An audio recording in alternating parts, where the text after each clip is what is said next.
The studio lights beamed down as Marcus Grant settled into his chair.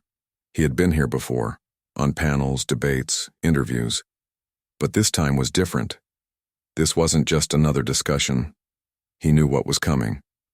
Across from him, Vanessa Harper, a longtime TV host known for her bold commentary, smiled, but there was something else behind it. A calculation. She wasn't here for a conversation. She was here for a takedown. "So, Marcus," she began, leaning forward slightly, "you've been very outspoken about race and business. But let's be real. How much of your success is actual hard work, and how much is just, well, diversity quotas?" The audience chuckled. Her audience. Prepped, primed, waiting for him to stumble. Marcus didn't flinch. He had built $1 billion empire from nothing. No shortcuts, no handouts, and certainly no quotas. He let the silence stretch just long enough before answering. "Well, Vanessa," he said, his voice smooth, calm, deliberate. "Do you believe that every white CEO earned their place? Or do we only question success when it looks like me?" The laughter stopped. A shift. Uncomfortable movements in chairs.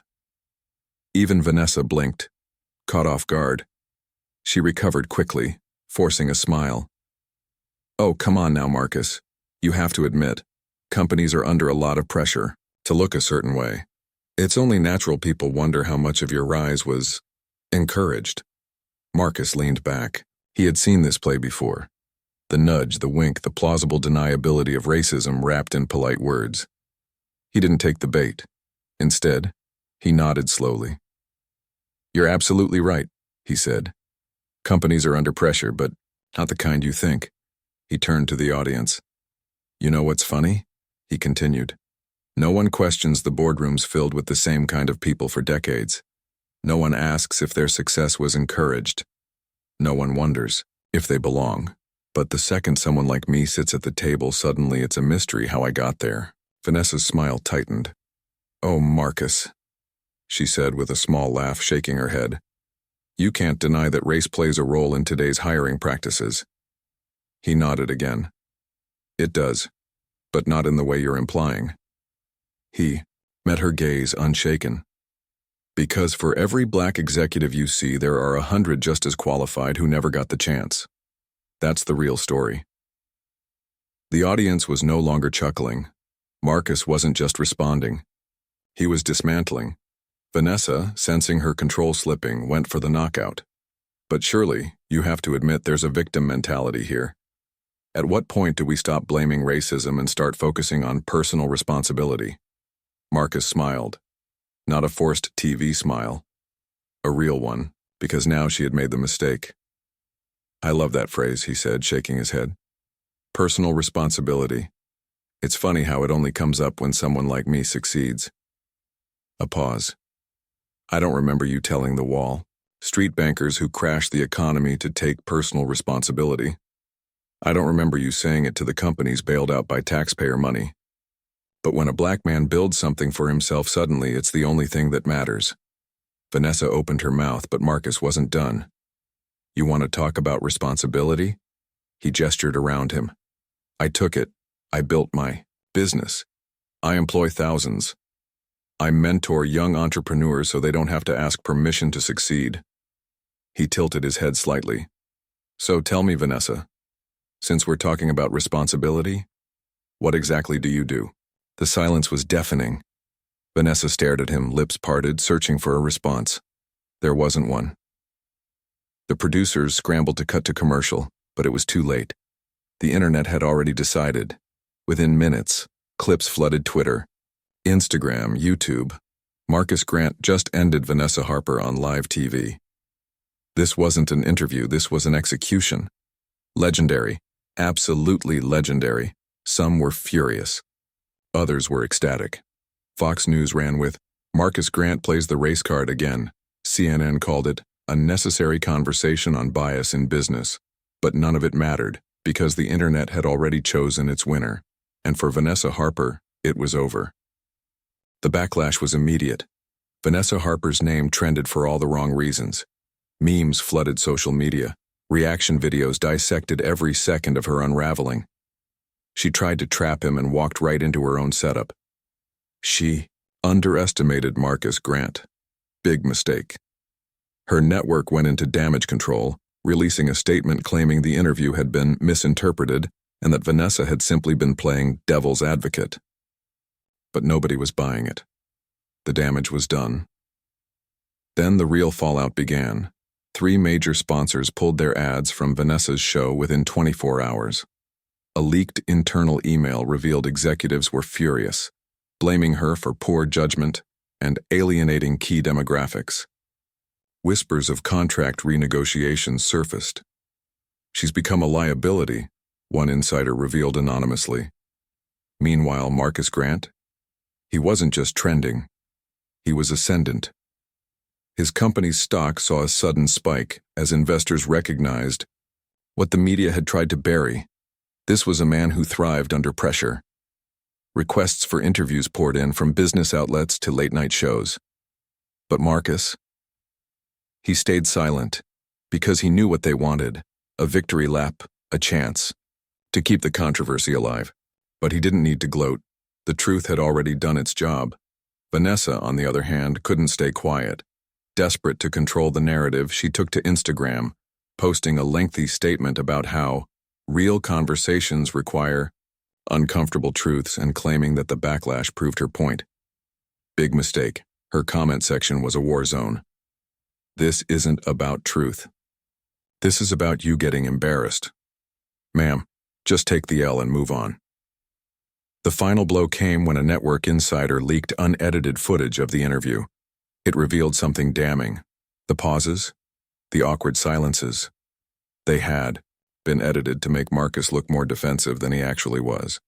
In reality, his responses had been even sharper, his confidence even stronger. The internet exploded. Release. The real interview trended for days. Even journalists who had previously defended Vanessa were forced to admit the manipulation. The fallout was too much. A week later, the network made an announcement. Vanessa Harper was stepping away from her show to focus on new opportunities. Everyone knew what that meant. She had been fired, and Marcus, he never even had to say another word, because in the end, the truth spoke for itself. Vanessa's departure wasn't the end of the story. If anything, it was just the beginning. Her firing sent shockwaves through the media world, with some outlets scrambling to frame it as an overreaction, while others admitted the network had no choice. Some even tried to paint her as a victim, a journalist who had simply pushed too hard and been unfairly vilified. But the public wasn't buying it. Meanwhile, Marcus Grant's legend only grew. Requests for speaking engagements doubled. Investors lined up, eager to associate with a man who had not only built a billion-dollar company, but had also stared down a rigged system and walked away untouched. Then came the final twist. Vanessa wasn't done. Determined to salvage her career, she sat down for an exclusive interview, framing the entire scandal as a misunderstanding. People reacted emotionally. They weren't really listening to what I was trying to say. That interview aired. It bombed. Clips of her dodging accountability became new memes. The internet had already decided. Marcus, on the other hand, didn't need an interview. He didn't need a response. He just kept winning. His next public appearance wasn't in a debate, wasn't in a rebuttal. It was at a charity gala. While his critics argued online, he was funding scholarships for underprivileged students, proving exactly why he had earned his success. The message was clear. You don't have to fight when the truth is already on your side. Vanessa's attempts to revive her career grew more desperate. She launched a podcast hoping to reshape the narrative. The first episode was titled "The Truth Behind the Marcus Grant Interview." It was supposed to be her redemption, a chance to finally explain herself. It backfired spectacularly. Within minutes of its release, social media tore it apart. Comment sections flooded with clips of her original interview, side by side with the receipts. Every contradiction, every attempt to rewrite history, exposed. The truth behind the interview? We already saw it live. Vanessa, just take The L and move on. Girl, you got cooked. Ain't no coming back from this.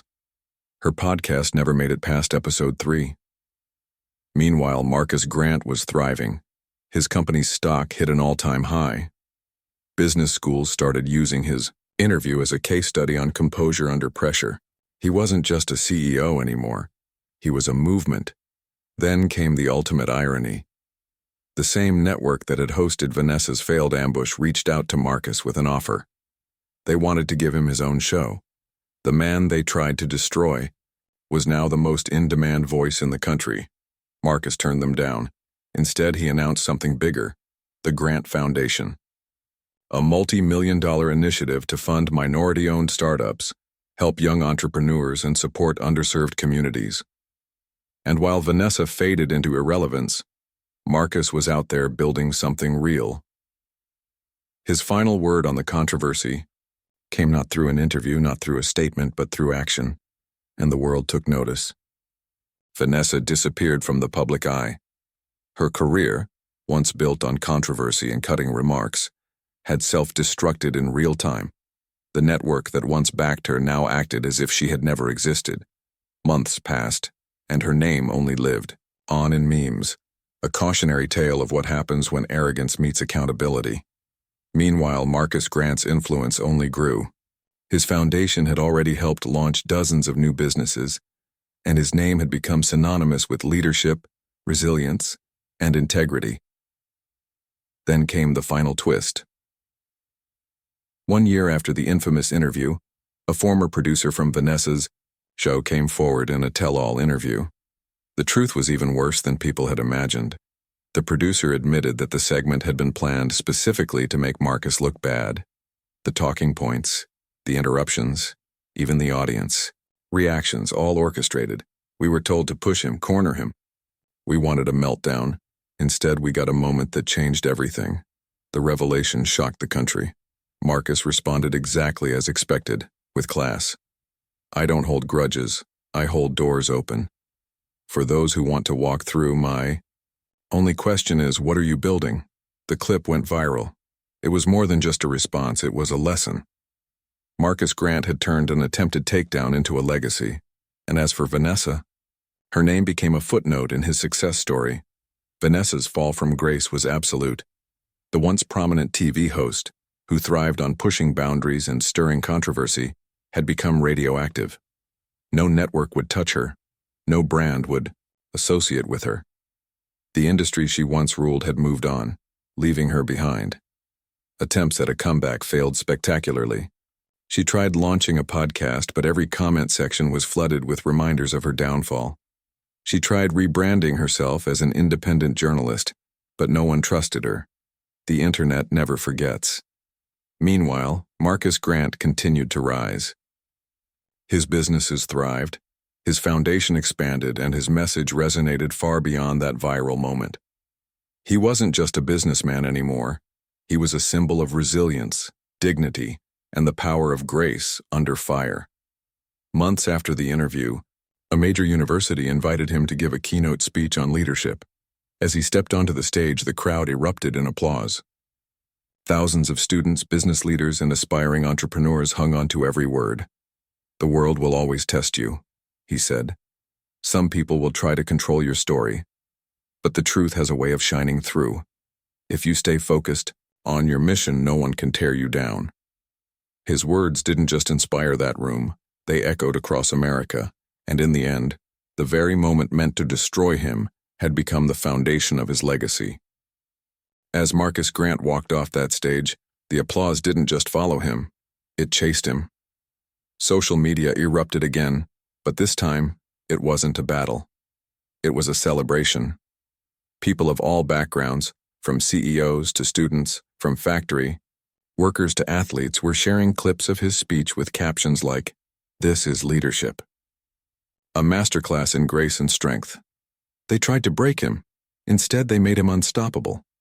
His book, which had been doing well before the controversy, skyrocketed to the #1 spot on every bestseller list. His company saw record-breaking growth, securing new partnerships that once seemed impossible. Meanwhile, Vanessa had gone completely silent.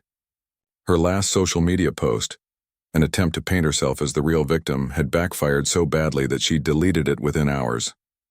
Every time she tried to move on, the receipts followed. But it wasn't just her career that was in ruins. The network that enabled her had suffered too. Ratings plummeted. Advertisers pulled out. Internal leaks exposed executives scrambling to distance themselves from the disaster. The same industry that had once protected her now used her as a scapegoat. And then came the final blow, a new lawsuit. Not from Marcus, but from a former employee of the network, one who claimed that behind closed doors, Vanessa and her team had engaged in unethical, possibly illegal tactics for years. False edits, manipulated interviews, smear campaigns. The network, desperate to avoid further exposure, did the only thing they could. They threw her completely under the bus. A statement was released. We take journalistic integrity seriously. The actions of certain individuals do not reflect our values. No apology, no loyalty, just a cold, calculated erasure. Vanessa Matthews, once a dominant voice in mainstream media, was now a ghost. Marcus, however, was just getting started.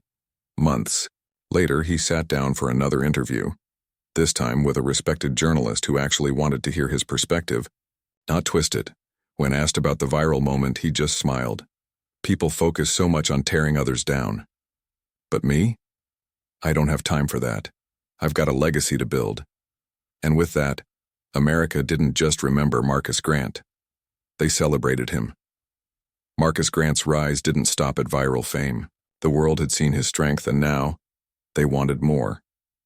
Major networks, the same ones that had once ignored or subtly undermined him, were now lining up for exclusive interviews. Talk shows, business forums, and even Hollywood producers wanted a piece of the man who had stared down a smear campaign and walked away victorious. But Marcus was selective. He wasn't interested in clout-chasing media circuits or networks looking to capitalize on his moment. Instead, he focused on building. His company expanded globally. Investors who had once hesitated now saw him as a symbol of resilience and leadership. Corporate partnerships doubled, and within a year his business wasn't just thriving, it was dominating. Meanwhile, Vanessa Matthews had become radio silent. Attempts to rebrand, to shift the narrative, had all failed spectacularly.